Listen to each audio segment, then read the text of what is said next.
At sa buong mundo, ito ang balita.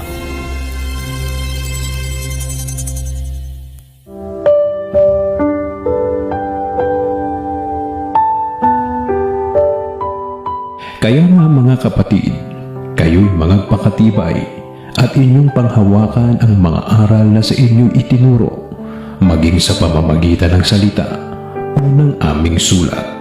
Ikalawang Tesalonica 2:15.